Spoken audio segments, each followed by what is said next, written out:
안녕하세요. 크립토TV입니다. 이번 시간에는 답정너 코인이 맞는데 누가 봐도 명확한데 왜 불안할까요? 라고 하는 제목으로 말씀드려볼까 합니다. 실제로 지금 호주에서는요, 비트코인 현물 ETF가 승인이 이미 됐습니다. 거래소도 당연히 있습니다. 자, 그런데 7월 25일자죠. HSBC 호주 지사가 있겠죠. 여기에서 암호화폐 거래 결제 서비스를 또 제한합니다. 그러면서 명분은 암호화폐 사기 피해 방지를 위해서 우리가 사실 식상한 표현입니다. 자, 앞서서 호주의 4대 은행을 포함한 주요 은행들은 코인 거래소 결제를 일부 제한한 바가 있다라고 하는데요. 어차피 거래소를 통해서든 아까 보셨던 ETF를 통해서든 비트코인이든 여러 가지 코인 살 수 있거든요. 굳이 HSBC에서 전 세계 사실 코인 사업 활발히 진행 중입니다. 홍콩에서도 HSBC가 중국의 계좌도 다 줬고요. 실제 코인 판매가 준비가 끝났거든요. 왜 굳이 이렇게 호주에서 결제를 제한할까요? 제가 볼 때는 일반인들, 우리 같은 일반 중산층 서민들에게 끝까지 코인, 특히 이제 우량 코인들 저점 매수를 막고 있는 게 아닌가. 이걸 제가 지난 7년, 8년 이상 봐왔었기 때문에 굳이 표현을 하자면 연막전 뒤에서 조용히 할 것 다 하면서 이런 기사를 그냥 조금씩만 비춰줘도요. 제대로 된 확신이, 지식이 안에 차곡차곡 쌓여 있지 않으면 흔들리거든요. 그렇기 때문에 이 수법을 계속 씁니다. 이런 하수들의 전략에 우리가 속으면 되겠습니까? 아마 속지 않으실 걸로 이제는 생각을 저도 하겠습니다. 독일의 최대 이동통신사가 있습니다. 그 도이치텔레콤의 자회사가 XDC라고 하는 블록체인 노드의 운영자로 합류했다. 도이치텔레콤의 자회사인데요. 이 XDC는 기업 전용 블록체인이고요. 국제 무역이랄지 좀 더 나가서 RWA 체인으로도 사용이 될 수 있다. 이렇게 지금 제가 조사를 해보니까 나옵니다. 근데 지금 도이치텔레콤은 폴리곤, 플로우, 셀로, 체인링크, 이더리움 노드 운영자로 합류한 바 있다. 이제 노드 운영자라고 하면 우리가 조금 와닿지 않으실 수가 있는데요. 그 거래 내역을 검증해주는 검증자 역할을 하는 겁니다. 이 검증자들이 있어야 이제 블록체인의 거래가 다 장부가 정리가 되거든요. 이걸 비트코인에서는 채굴이라고 합니다. 이제 POS에서는 지분 증명이라고도 하죠. 이제 영어로 하면 이걸 밸리데이터라고 하는데 구체적으로 말씀드리면 해당 블록체인을 적극적으로 활용하는 거예요. 이게 기업들이 블록체인을 갖다가 본인의 어떤 목표가 있겠죠. 그것을 위해서 이런 블록체인을 갖다가 사용한다. 그리고 좀 더 나아가면요. 의사 결정에 참여를 한다라는 얘기입니다. 사실 대표적인 프로젝트를 헤데라라고도 꼽을 수가 있죠. 헤데라는 실제로 그 밸리데이터 검증자들이 굉장히 화려합니다. 구글, 보잉, IBM, DBS, 우리나라의 LG전자, 신한은행을 비롯해서 각국의 글로벌 기업들이 여기 다 붙어 있습니다. 기업에 특화된 블록체인이라는 얘기의 장점은 이거겠죠. 아무래도 대량 채택에 굉장히 유리하겠죠. 대기업들이 갖다 써버리니까요. 반면 소위 탈중앙화라고 하는 것에는 조금 부족함이 있습니다. 이런 대기업들이 자기들끼리 이제 아무래도 결정을 하려고 하겠죠. 이건 장점과 단점 이렇게 보시면 될 것 같습니다. 코인에 있어서 사실 세금 문제를 계속 이게 확정이 되기 전까지는 제가 계속 소식을 전해 드리려고 합니다. 참고로 저나 제 동생은 국내 해외 할 것 없이 사실 정치에 큰 관심은 없어요. 이게 코인에 관련이 있기 때문에 이제 최대한 객관적인 정보를 전달을 드리는 차원에서 이해를 해주시면 되겠죠. 이제 금투세 이제 발표했습니다. 정부에서 이제 7월 말에 이제 여러 가지 세금 종합 세트 개혁안을 냈는데 여기에 금투세는 폐지하고 증권 거래소는 완화하겠다. 우리에게 가장 중요한 코인은 기존의 3년 유예가 아니라 2년 유예를 할 것이다라고 발표를 이미 했습니다. 이제 상속세 잔여 공제 기존에 5천만 원밖에 안 됐거든요. 이게 이제 5억까지도 늘어나고 어찌됐건 가상자산 이제 코인에 대한 과세를 2년 미뤘습니다. 근데 제가 이거 쭉 한번 읽어 보니까요. 생각보다 이전 그 2000년도니까 24년 5년 된 그 다소 좀 이제 옛날 버전이에요. 그리고 상속세나 이 너무 징벌적 과세에 대해서 제가 볼 때는 어느 정도 완화한 내용들이 잘 담겨 있습니다. 금투세를 하려고 했는데 금투세는 이제 폐지를 하고 기존에 있었던 주식 양도소득세 이건 그대로 유지를 한다. 그러니까 이제 양도세 20에서 25% 내는 건데 기존의 금투세와 차이점이 굉장히 크죠. 여기서 대주주만 양도세를 내는데요. 한 종목당 보유액이 그러니까 주식 한 종목을 50억 이상 들고 계시는 분들 계실까요? 아주 드물겠죠. 종목 지분율이 1에서 4%. 이건 뭐 어마어마한 이제 슈퍼개미들은 모르겠지만 일반인들은 이제 세금이 없다라고 보시면 되겠죠. 그리고 이제 그 증권 거래소는 원래 있었던 건데요. 이게 점차적으로 세율이 낮아집니다. 어찌됐건 이제 0.15%의 증권 거래세가 도입이 기존대로 아마 이건 될 것이라고 봅니다. 코인에 관련해서는 내년부터 2027년으로 일단 2년간 유예를 하기로 했었다. 이제 조각 투자 하시는 분 뭐 아직 많지는 않은 것 같습니다. 이것은 여기서 얻은 이익은 배당 소득으로 보고 과세하는 방안을 도입하기로 했다. 저는 나중에 뭐 2년 후에 세금을 도입을 한다면 이런 느낌으로 가지 않을까. 2천만 원까지는 이제 기존 은행 이자, 배당주에서 받은 배당 이자에 대해서 2천만 원까지는 분리과세 해주고요. 그 이상은 종합소득에 합산해서 과세하는 이런 방식이 되지 않을까 생각은 한번 해봤습니다. 자, 그러면 이대로 코인 세금 유예 확정일까요? 아쉽게도 저는 아직 확정은 아니라고 생각을 합니다. 이제 그 민주당의 이재명 대표가 됐죠. 유예. 그러니까 이제 금투세를 유예하자라고 했는데 민주당 내에서는 무조건 기존대로 간다. 종부세 이것도 그대로 간다. 굉장히 강경한 발언들을 실제로 동시에 발표를 했습니다. 제가 볼 때 이게 확정은요, 좀 더 기다려 봐야 될 것 같습니다. 그러니까 쉽게 말하면 이 민주당과 기재위는 금투세는 무조건 그대로 간다. 그러니까 기존 세금 주식에도 부과하겠다라는 얘기죠. 이재명 후보, 이제 당신은 후보였고요. 이거 그냥 본인의 혼잣말에 불과하다. 지금 이런 얘기입니다. 이거 이미 여야가 금투세 하기로 합의를 한 거 아니냐. 이걸 왜 이제 와서 또 뒤집냐. 그리고 이제 종부세에 대해서도 완화론을 꺼냈는데 이건 역시도 지금 쉽지 않아 보입니다. 이게 뭐 종부세가 최근에 완화된 줄도 모르고 이제 종부세 얘기했는데 내 실수야라고 원내 대표가 있거든요. 이 사람도 굳이 이제 좋은 얘기를 한 것 같진 않습니다. 근데 이제 금투세와 코인이 무슨 관계가 있냐? 금투세가 만에 하나 지금 민주당이 사실 좌석이 더 많아요. 그래 만약에 이제 그 지금 여당 정부 쪽에서 좌석이 더 많다면 강행할 확률이 높겠죠. 근데 지금 금투세가 내년부터 만약에 만에 하나입니다. 무조건 지금 이 민주당의 그것대로 시행이 된다면 지금 주식 투자자들보다 숫자가 사실 훨씬 적은 거 아닙니까? 아직은 코인 투자자들이 훨씬 적습니다. 힘이 더 약하죠. 금투세를 내는데 코인만 유예가 될까요? 저는 이에 대해서는 부정적으로 봅니다. 일단 아직 확정된 것은 없기 때문에 좀 더 지켜봐야 되지 않겠냐. 좀 이제 필요하다면 우리가 또 목소리를 낼 필요도 있어 보입니다. 제가 볼 때 아직은 확정이라고 보긴 좀 어렵다.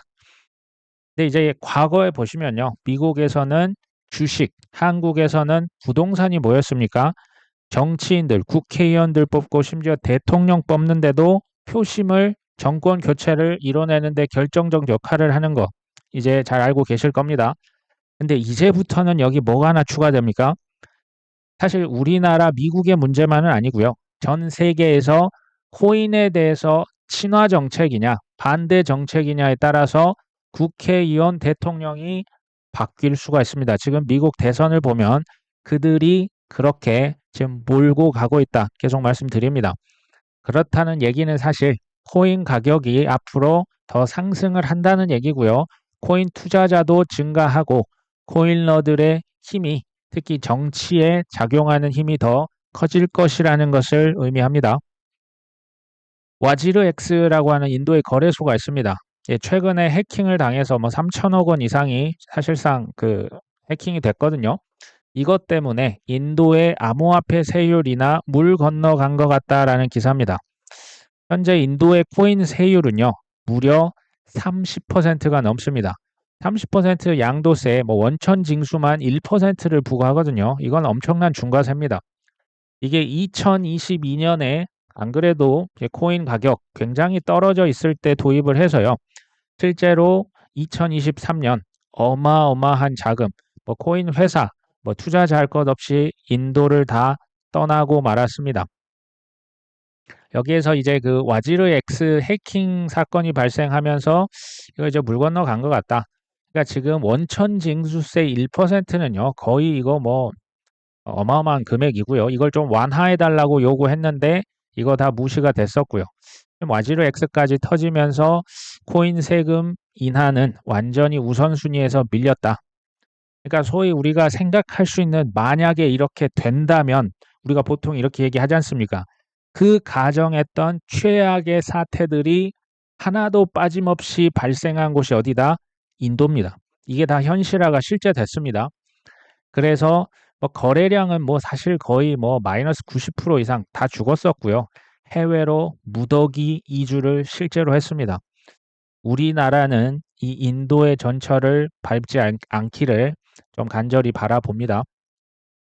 와지르 X 설립자는 그럼에도 불구하고 설문조사 결과에 따라서 거래소 운영을 재개할 것이다 라고 얘기를 했습니다. 저는 결론적으로 인도에서 최소 수억 명이죠. 인도가 이제 뭐 중국보다 인구가 사실 비공식 다 합치면 훨씬 많을 겁니다. 이 중에 젊은 친구들 특히 코인판 다 들어오겠죠. 사실 뭐 인도, 중국, 여기 동남아시아, 중동까지만 해도요. 이게 다 아시아 아닙니까? 앞으로는 미국과 유럽이 아니고요. 뭐 물론 그쪽에서 뭐 통제하는 그런 어떤 그 국제 기구들 통해서 전 세계를 관리하는 친구들은 있겠지만 인구를 절대 무시를 못 하거든요. 뭐 브릭스다 해서 이 아시아 쪽이 웹3야. 이 크립토의 미래에서는 아주 큰 힘이 이쪽으로 다시 넘어올 것이다라는 생각에는 저는 변함이 없습니다. 자, 인도의 재무부 차관이요.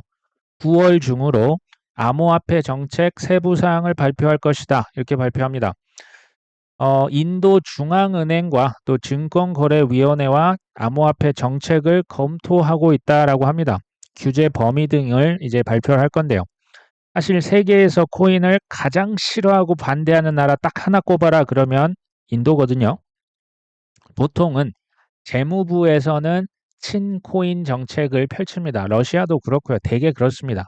중앙은행에서는 반코인이죠. 중앙은행은 CBDC를 좋아하거든요. 제가 이거 뭐 언제가 될지 모르지만 어차피 전 이게 답이 정해져 있다 봐요. 인도도 중국도 지난 뭐 8년 동안 9년 동안 코인을 그토록 탄압했던 거 기억나십니까? 근데 중국이 미국보다 ETF를 더 빨리 승인했던 것도 한번 생각을 해 보시면요. 인도도 결국에 코인 급선회 할까요, 안 할까요? 이거 합니다. 시점까지는 제가 모릅니다. 근데 머지않았다라는 생각은 저는 개인적으로 가지고 있습니다. 사실 팀 드레이퍼라고 하는 그 이제 VC가 있지 않습니까? 그 투자자 비트코인 3만 개 예전에 2014년도에 미국 경매로 낙찰받았던 자 이분은 사실 전설적인 투자자입니다. 이미 억만장자인데요. 이분이 예전부터 인도 코인 회사에 투자를 굉장히 많이 했었습니다. 실제로 뭐 거래소에도 하고 지갑에도 하고 여러 개 했었는데 인도가 지금 이렇게 될 줄 알았을까요? 대부분 휴지 조각이 됐겠죠. 제가 말씀드리려고 하는 것은 그 어떤 뭐 대단한 투자자라고 해도 인도 가능성 있죠. 근데 정말 뭐 모두 다 성공하는 것은요, 불가능하다. 그럼에도 불구하고 그가 지금 위대한 투자자의 반열에 오른 것은요, 이런 하나, 두 개의 실패가 아니라 더 많은 데서, 그러니까 여러 개 뿌려놔서 그 중에서 몇 개만 크게 성공을 해도 사실 뭐 엄청난 성공이거든요. 우리도 쉽사리 한두 번 실패했다고 포기 안 하셨으면 합니다. 뭐 가능하다면 소위 대형 기관들, 대형 거래소들, 또 어떤 뭐 유명한 투자자들이 이미 선택을 받은 스테이블 코인이 이미 거기에 올라가 있는 그런 코인 위주로 투자를 하시면 좀 더 괜찮지 않을까 하는 생각이 듭니다.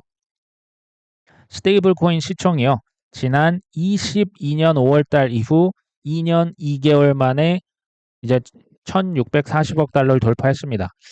22년 5월 하면 테라루나 사태가 기억이 나죠. 그 중에 테라가 바로 스테이블 코인 아니었습니까?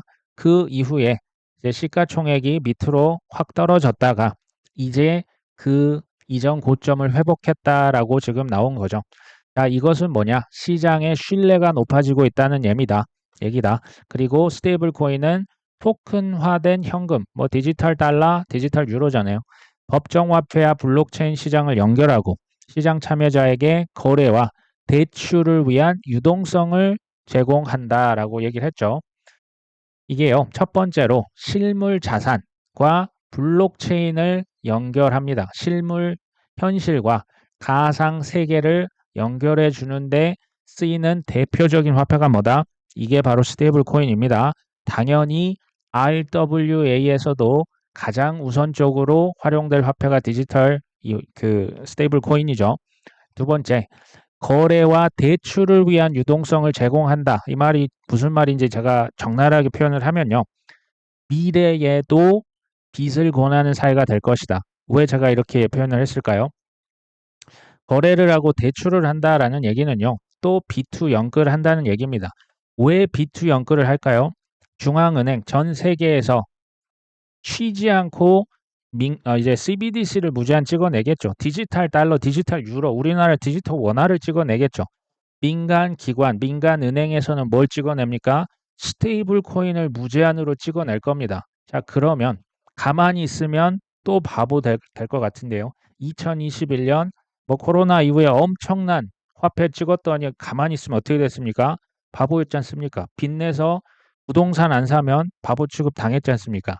그런 사회가 앞으로도 펼쳐질 확률이 매우 매우 높습니다. 중장기적으로 보면요. 우량 코인, 우량 주식입니다. 뭐 이상한 주식 아니고요. 이상한 지역의 부동산 아니고 뭐 주요 지역의 부동산, 소위 말하는 희소한 자산은 계속 오를 수밖에 없죠. 비트코인 수량 제한이 돼 있지 않습니까? 법정 화폐를 계속 찍어내면 법정 화폐 가치가 줄어드는 만큼 비트코인은 무한대로 가격이 상승할 수밖에 없는 이건 뭐 너무나 쉬운 수학이 되겠죠. 일본의 SBI라고 하는 금융 대기업이 있습니다. 여기에서 프랭클린 템플턴, 미국의 이 자산운용사거든요. 둘이 합작 회사를 만듭니다. 근데 뭘 만듭니까? 올해 내에 디지털 자산, 그냥 코인입니다. 코인 운용사를 설립하겠다.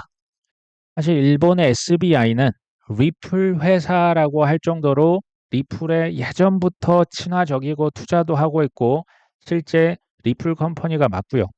이 프랭클린 템플턴은 아시다시피 코인에 완전히 미쳐있는 미국의 자산 운용사입니다. 전 세계 이제 그 자산 운용의 기준 20위를 기록하는 뭐 절대 작은 회사가 아니거든요. 이게요, 지금 뭘 얘기하냐면요.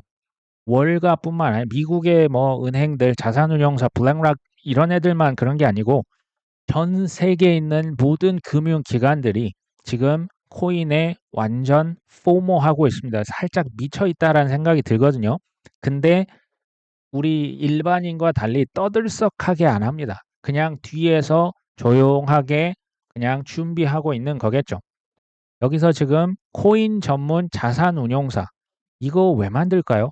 여기서 정확히 무엇을 팔겠습니까? 수입은 어떻게 가져갈까요? 사실 너무 쉽죠. 자산 운용사면 코인을 자산으로 뭐 하겠다? 판매하겠다. 그러면 각종 코인에 현물 ETF가 안 나온다고요? 나오죠. 지수로 만들어서 팔죠. 그러니까 다 지수 뭐 벤치마크, 인덱스 이거 다 만들었던 거 제가 여러 번 보여드렸죠. 이것들을 묶어서 팔고 뭐 파생 상품 만들고 뭐 위로 두 배, 아래로 두 배, 우리가 생각지도 못했던 코인 관련 상품이 나오겠죠. 그러면 이걸 판매하고 또 보관해주는 수수료가 이들의 수입이 될 겁니다. 뭐 HSBC, 뭐 스탠다드 차터드, 동남아 이제 최대 은행 중 하나인 DBS 뱅크, SBI, 뭐 프랭클린 템플턴, 블랙락, JP 모건, 뱅크 오브 아메리카, 뭐 골드만삭스, 하다못해 저 뭐 ETF 안 판다는 뱅가드조차도 지금 뭐 코인베이스다 미국의 채굴 회사 대주주입니다. 제일 많이 들고 있는 곳이 바로 뱅가드입니다. 코인을 안 하면요. 그냥 미래가 없습니다. 이 친구들 돈 냄새 지난 수백 년간 맡아서 전 세계를 호령하고 있는 기업들 아닙니까? 냄새를 가장 빨리 맡았고요. 거의 준비가 이제 끝났습니다. 영국의 레볼루트라고 하는 이게 이제 인터넷 은행이라 보시면 돼요. 우리나라로 치면 뭐 카카오뱅크, K뱅크라 보시면 됩니다. 자, 여기에서 영란은행에서 제한적인 라이센스 취득했다. 현지은행 서비스 본격화하겠다.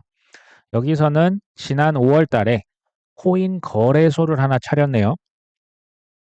지금 우리나라의 K뱅크는 업비트와 제휴를 했잖아요. 카카오뱅크는 코인원과 제휴를 했습니다. 이렇게 거래소와 제휴를 통해서 그냥 가상계좌, 뭐 이렇게 실명 계좌 이렇게 연동해서 그 수수료로 만족하는 이제 은행들도 있지만 지금 레볼루트처럼 직접 거래소를 차리는 은행들도 굉장히 많습니다. 아니면 ETF는 뭐 무조건 다 팔 겁니다. 자, 미국 코인의 미래를 보려면 영국이나 캐나다를 보시면 된다라고 했던 거죠. 기억나십니까? 그러니까 이제 전통 금융, 이제 민간, 뭐 저기 뭐 월스트리트 포함이죠. 이런 은행에서 자체적으로 여러 가지 코인 사업을 정말 어마어마하게 이제 준비가 다 끝났어요. 뭐 라이센스고 뭐고 저기 스탠다드 차터드다, 뭐 HSBC다 전 세계에 다 라이센스 다 받아놨어요. 직접 하는 경우도 있어요. 뭐 매매도 하고요, 뭐 보관도 하고요. 나중에 스테이킹 라이센스까지 지금 다 따놨습니다. 뭐 미국만 그런 건 아니고 저기 뭐 중동도 있고 중남미도 있고 뭐 동유럽도 있고 이렇게 직접 하는 경우도 있고요. 이런 신생 기업, 예를 들면 블랙락은 코인베이스에 투자를 엄청 했잖아요. 직접 거래소 안 만들고 그냥 코인베이스에 싹 다 일감 몰아주고 있잖아요. 둘 중에 하나 무조건 해야 돼요. 직접 다 하든지 여기 뭐 EDXM인가요? 월가에서 거래소 직접 만들든지 아니면 코인베이스에 투자 왕창 해놓고 밀어주든지 이건 지금 코인을 놔두고 이 말도 못하는 각축천이 벌어지고 있습니다.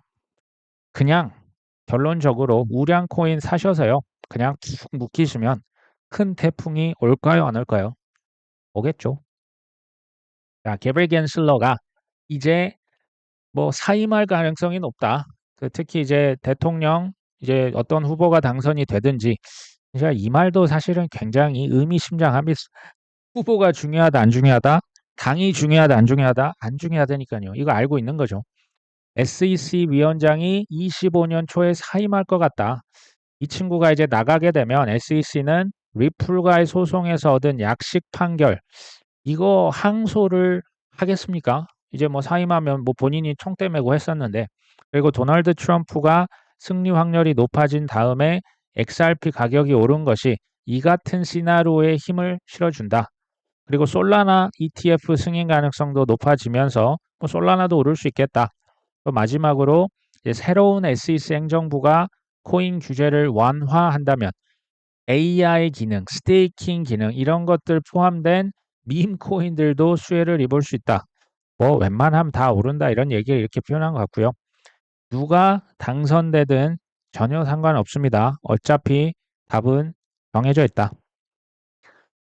그 이유 중에 하나가요. 예전에 제 동생이 말씀드린 것 같아요. 쉐브론 원칙이 이게 뒤집혔거든요.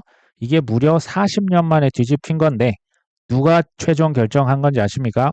미국 대법원입니다.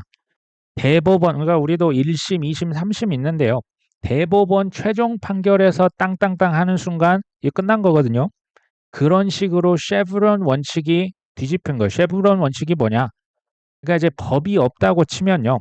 그냥 관련 규제 기관이 대충 그냥 지금 SEC처럼요. 그냥 대충 지레짐작해서 막 그냥 기소하고 권한을 남용하면 이제 된다 안 된다? 이러면 절대 안 된다. 지금 뭐 최근에 기소 엄청 했었지 않습니까? 뭐 유니스왑이다, 컨센시스다, 지금 뭐 리플도 소송하고 있죠. 뭐 바이낸스도 하고 있고 크라켄도 하는데 SEC가 민사소송에서 활용했던 이 내부 절차가 어디에 위배된다? 헌법에 이제는 위배된다. 무법지대에서 호랑이 노릇 했었잖아요. 이거 이제 한다 못한다. 이 깡패 놀이의 시대는 이제 끝난 거다. 지금 이런 의미가 굉장히 있죠. 이제 투자은행 코엔에서 그래서 이런 얘기를 한 겁니다. 이게 이제 40년 만에 기각이 됐었고 이제 코인 회사들이 SEC의 규제에 맞설 때 이 판결이 도움이 될 거다. 이 판결로 인해서 국회의원들은 토큰이 증권에서 상품으로 전환되는 시기 기가 막힌 얘기, 지금 문구입니다. 이거 fit 21 법안이라 계속 말씀드리죠. 기타 세부 사항에 관해서 이제는 구체적으로 뭐 한다? 논의할 것이다. 대단한 쉐브론 원칙이 제가 이제 말씀드린 거 이거예요. 왜 하필 지금 40년 만에 이 원칙이 갑자기 대법원 6명이 찬성해서 기각이 됐냐는 거죠. ETF가 왜 하필 비트코인에 이어서 이더리움이 됐고 이제 솔라나다 뭐 XRP다 얘기가 나오고 있죠. 갑자기 왜 트럼프와 블랙락의 CEO 레리 핑크가 코인 내가 공부해 봤더니 이거 혁신이던데 ETF 다 승인됐잖아요. 미국 대통령 선거 이제 트럼프가 좀 거의 될 것처럼 합니다. 물론 이제 지켜봐야겠죠. 금리 인하할 거고 유동성 들어오고 월가에서는 코인 인프라 장악이 완벽하게 이제는 끝났어요. 하필이면 이런 시기에 쉐브론 원칙이 폐기됐다? 이게 우연일까요? 필연일까요? 한두 번이면 우연이라고 생각하는 게 맞습니다. 근데 우연이라고 보기에는 필연인 뭐 22년 FTX, 테라루나 뭐 온갖 뭐 오보 많았잖아요. 뭐 ETF 승인이 됐다 카더라 이게 우연이라고요. 제가 보면요. 이거 짧게는 10년 전, 길게는 수십 년 전부터 이 코인판이 누군가에 의해서 저는 기획됐다라고 하는 이게 우연이라고요. 전 아닌 것 같은데요. 혹시 그럼에도 불구하고 근데 가격이 막 떨어지고 뭐 독일 정부가 판다, 마운트 곡수가 한다. 가끔 뭐 두렵고 불안하고 떨릴 때가 있죠. 가격이 실제로 떨어지니까요. 근데 저는 그 원인, 근본적인 원인은 확신이 부족하기 때문이라고 생각을 합니다. 확신이 왜 부족할까요? 올바른 정확한 지식이 이제 좀 부족하기 때문이죠. 그것 때문에 이제 누가 뭐라고 옆에서 확 하는 순간 이제 내 마음이 쪼그라드는 거죠. 반대로 말씀을 드리면 내가 이 업계가 이 큰 판이 어떻게 돌아가는지를 알면 알수록 어떨까요? 편안하게 죽을 수가 있겠죠. 크립토 TV는요, 사실 뭐 저희가 뭐 단기적으로 가격이 어떻게 되고 그럴 재주는 없고요. 최대한 정확한 이 기사들도 행간의 정보들이 있어요. 그런 것들을 좀 말씀을 드려서 최대한 편안하게 투자를 하실 수 있는 방향으로 좀 안내를 드리는 그 역할까지는 저희가 할 수 있을 것 같습니다. 오늘 방송 여기까지 합니다. 끝까지 시청해 주셔서 감사합니다.